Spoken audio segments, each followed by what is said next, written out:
الحمد لله رب العالمين والصلاة والسلام على سيد الأنبياء والمرسلين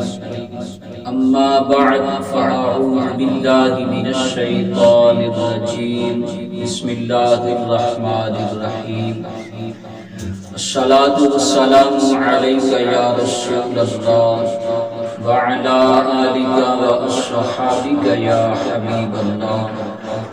الصلاة والسلام عليك يا نبي الله وعلى آلك وأصحابك يا نور الله. فرمان مصطفیٰ صلی اللہ علیہ وآلہ وسلم کہ تم اپنی مجالس کو مجھ پر درود و سلام پڑھ کر آراستہ کیا کرو. تمہارا مجھ پر درود و سلام بھیجنا کل قیامت کے دن تمہارے لیے نور ہوگا. صلو علی الحبیب صلی اللہ علی محمد. ناظرین و سامعین، ہم سنیں گے باطنی بیماریوں کی معلومات میں سے ریاکاری کے متعلق. ریاکاری کی تعریف سماعت فرمائیں. ریا کے لغوی معنی دکھاوے کے ہیں.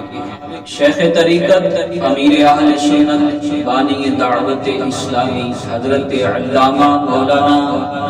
ابو بلال محمد الیاس عطار قادری رضوی دامت برکاتہ العالیہ اپنی مایہ ناز تصنیف نیکی کی دعوت کے صفحہ 66 پر ریاکاری کی تعریف کچھ یوں بیان کرتے ہیں: اللہ عز و جل کی رضا کے علاوہ کسی اور ارادے سے عبادت کرنا. گویا عبادت سے یہ غرض ہو کہ لوگ اس کی عبادت پر آگاہ ہوں تاکہ وہ ان لوگوں سے مال بٹورے، یا لوگ اس کی تعریف کریں،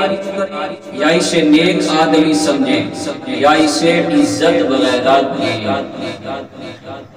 اللہ تبارک و تعالی قرآن مجید میں ارشاد فرماتا ہے: یا ایھا الذین آمنوا لا تبطلوا صدقاتکم بالمن والأذى كالذی ينفق مالہ رئاء الناس ولا یؤمن باللہ والیوم الآخر فمثله كمثل صفوان عليه تراب فأصابه وابل فتركه صلدا لا يقدرون على شيء مما كسبوا والله لا يهدي القوم الكافرين. ترجمہ کنز الایمان: اے ایمان والو، اپنے صدقے باطل نہ کر دو احسان رکھ کر اور ایذا دے کر، اس کی طرح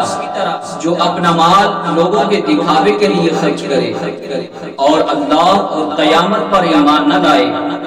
تو اس کی کہاوت ایسی ہے جیسے ایک چٹان کہ اس پر مٹی ہے،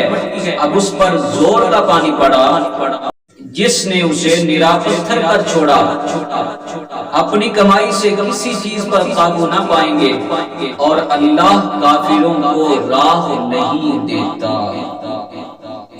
صادر الافاضل حضرت علامہ مولانا سید محمد نعیم الدین مراد آبادی علیہ رحمت اللہ الہادی اس آیت مبارکہ کے تحت خزائن العرفان میں فرماتے ہیں، یعنی جس طرح منافق کو رضا الہی مقصود نہیں ہوتی، وہ اپنا مال ریاکاری کے لیے خرچ کر کے ضائع کر دیتا ہے، اس طرح تم احسان جتا کر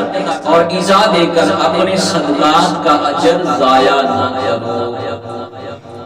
یہ یعنی مذکورہ آیت مبارکہ منافق ریاکار کے عمل کی مثال ہے کہ جس طرح پتھر پر مٹی نظر آتی ہے لیکن بارش سے وہ سب دور ہو جاتی ہے، خالی پتھر رہ جاتا ہے، یہی حال منافق کے عمل کا ہے کہ دیکھنے والوں کو معلوم ہوتا ہے کہ عمل ہے